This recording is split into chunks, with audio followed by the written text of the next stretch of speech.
A preliminary review by the Arkansas AG Tim Griffin's office found no evidence that Return to the Land, a whites-only private membership association in Sharp County, has violated laws, spokesman Jeff Lemaster stated. So far, we have not found anything that we've identified as illegal at this point. Lemaster said the ongoing investigation has not identified any illegal activities, despite Griffin's initial claim that group's actions raise all sorts of legal issues. Founder Eric Orwell and colleague Peter, is it Sear? Siri purchased the land near Ravenden to create a community to preserve white American culture and identity by excluding blacks, Jews, and other non-whites. Orwell states that the group complies with state and federal laws. Quote, this is you. We're found to be in violation for simply existing as a community for people of European heritage, regardless of due diligence we performed to organize lawfully, then the implications for freedom of association in our country are bleak. If that happens, the government will have made the statement that I believe that American people will not appreciate.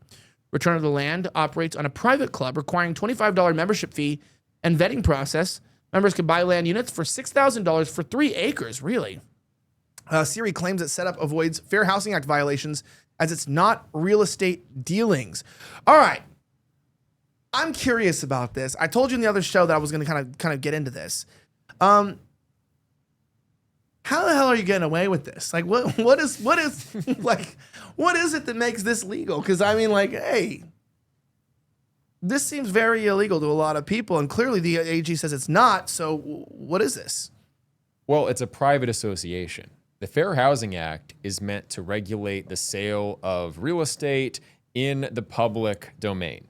We are not selling real estate. We have a corporation that owns the land that we live on. We are shareholders in that corporation, so there's no exchange of titles or deeds going on. We don't sell real estate whatsoever.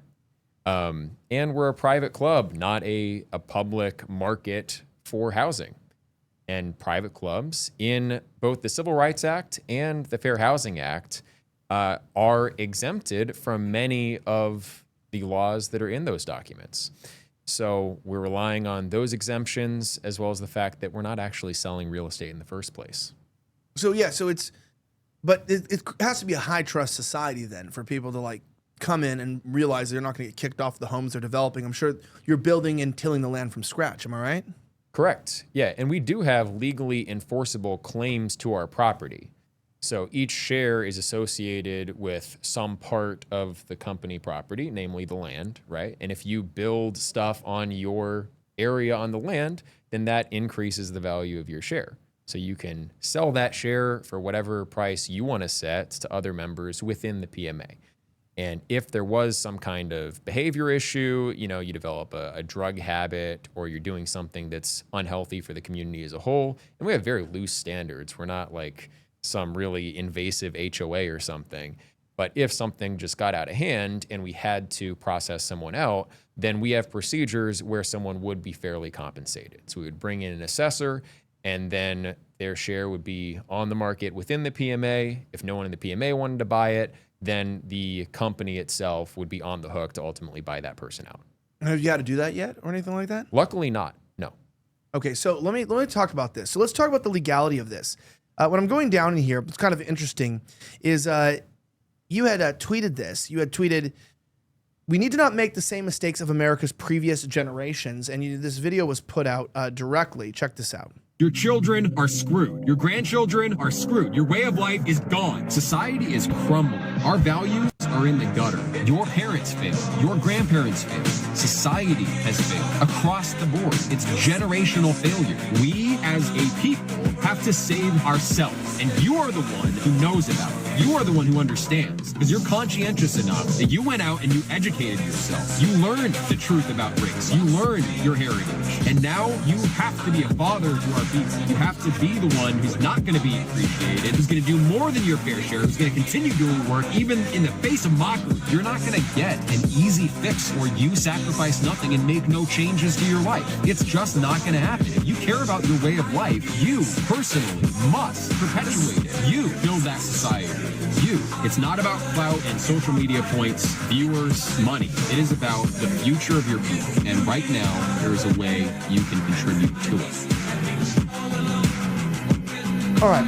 So, Return to the Land, I like the little bit of I may have some German text there. I'm not entirely sure, but I mean, Henny, you know, it's funny as we were talking earlier about sort of the wonderfulness of growing up in a multicultural society. You know, Yeah. You grew up in a very multicultural neighborhood. Tell us a little bit about what it's like growing up around Lake Worth people, or as we call those inner city blacks. You know, so it's just a city up north here. It's just a very special place, very scary place. Where a lot of people from the inner cities live. But yeah, what was it like as a white guy growing up in a multicultural world? It was definitely tough. I mean, having a last name Hennessy, I think, saved me in a lot of the scenarios. Being in every rap song kind of helps you out. But no, the crime rate was really high. We had robberies all the time, shootings. I witnessed a bunch of those growing up. So it was very destructive. And it's kind of what the society was allowing to happen in a way. That's why I think a lot of people gravitate towards what you're doing, is because of the fact is, you know, the government has pretty much given up on us. We see that day in and day out with all the people who are being freed with crazy crimes, you know, low bonds, allow them to get out. If a white person tries to stand up to the crime, to actually, you know, people like Daniel Penny, what we've seen is that he was prosecuted as well. So yeah, we're getting tired of it. I mean, even just recently we had the couple that got beat up at the jazz festival, and the police commissioners like trying to shut it down because they don't want to get that narrative out there because it takes away. So, you know, I know that we're all tired of it. Growing up that way, I would never want to have kids and have them grow up the way I grew up. It was really rough. So to have an opportunity to go somewhere where we can actually feel safer, be around more like-minded people like ourselves, you know, it's something beautiful about that. And so I think that that's one of the reasons, as you mentioned too. I noticed you said that they're attacking you basically because, you know, it's a white community, where if it was any other nationality, they wouldn't care. They have the Jewish people, I believe, are in Georgia or something, or no, the black community was in Georgia. And one thing I remember I was telling you before that I seen is that TMZ, when you talk to TMZ, perfect example, you know, the guy on TMZ was giving you a hard time. He's like, oh, you know, they have that big lie, we're supposed to be a melting pot, and we're definitely not supposed to be a melting pot. You know, this was created, you know, what is it, early 1900s that someone came up with that idea, but it's not how society is supposed to be. That same organization, TMZ, after giving you a hard time, went ahead and like a year ago or something, they were actually promoting an all-black community. So for them, the black community was perfectly fine, but to promote, you know, what you have going on now, is they're deeming it as evil or whatever it may be. So we really get an idea of how culture is right now and how we're being destroyed within, and it's great. My hat's off to what you guys are doing. Okay, so let's talk about what you're doing from a news perspective. You know, a lot of people are talking about, you know, where you chose to put this place specifically. And as we talk about that, I want to remind you guys a quick break from the main topic. You know, what he's doing is pretty crazy. What we're all trying to do is break away. And, you know, people are trying to get out of the financial markets as well, making waves in traditional finance. It's kind of like a thing of the past. If you're not well connected and you're not, you know, ethnically similar to people, you're not going to get inside. Well, I've got something to think about that you might find pretty compelling, especially if you're tracking how digital assets are reshaping business strategies. Now, you've likely heard about companies like MicroStrategy or Tesla adding Bitcoin to their balance sheets. This is a part of a Bitcoin treasury strategy where businesses hold crypto as a long-term store of value or hedge against inflation instead of just cash. It's a significant shift in how companies manage their reserves, but here's where it gets interesting. Hyperbit Technologies, trading under HYPE in Canada and HYPAF in the USA, is carving out a unique path. Rather than simply buying Bitcoin, they're mining digital assets like Dogecoin, Litecoin, and others using high-efficiency, renewable-powered operations. By generating crypto as their core business, they've built a self-sustaining treasury model. They're not just speculating, they're deploying next-gen mining rigs and leveraging low-cost hydroelectric energy to stay profitable and sustainable. This positions them to hold, reinvest, or even use their crypto to fuel expansion. And for investors, Hyperbit offers a way to gain exposure on the crypto market without the hassle of managing wallets, keys, or mining operations. They'll mine, buy, and secure digital assets, making them a diversified play in the space. Check the link in bio. Don't forget to read the disclaimer in the bio, as I'm not giving you financial advice, and I'm never going to tell you to trade or, you know, buy this or buy that stock. It's like, check out this company. They want investors to invest in them. And they're going after people who are into decentralized information, which is why they essentially are coming to support the right-wing shows right now, looking to get out of the central banks. Let's dive back in the show. All right, so coming back into this, this is a little look inside of what you're doing, and I want to talk about it because they're saying it's illegal. This is by Sky News. This is an Australian broadcasting corporation. Listen to this. No blacks, no Jews, no gays. High up in the Ozark Hills, in the state of Arkansas, dozens of people have been working hard, building houses and a new type of community. It's called Return to the Land, and it is a town open to white people only. They are millennials and Gen Z, and this is a new update of age-old prejudice. What we've done here is establish a place where we have control over who our neighbors are, and that is just for the sake of preserving, our culture. And that culture, effectively, we're saying this is a white culture, a whites-only place. White American culture. But what this sounds like is bringing back segregation. Is that a fair assessment? It's free association. So we're not trying to keep other people down. This is a small settlement in the middle of the Ozarks. But they are being kept out, even if... you don't let everyone into your home. Around 40 people live here. Hundreds more from across the world have paid to be members. And while the men do the physical labour, the women take care of the children who live here full time. It could be a very loving community if you're part of the community, but if you're black, if you're Jewish, or if you're gay, you can't be part of that community. They can have their own communities, and they already do. You might be wondering how any of this can be legal. Return to the Land is structured as a private members association, which they believe allows them to discriminate on the basis of ethnicity, along with other factors.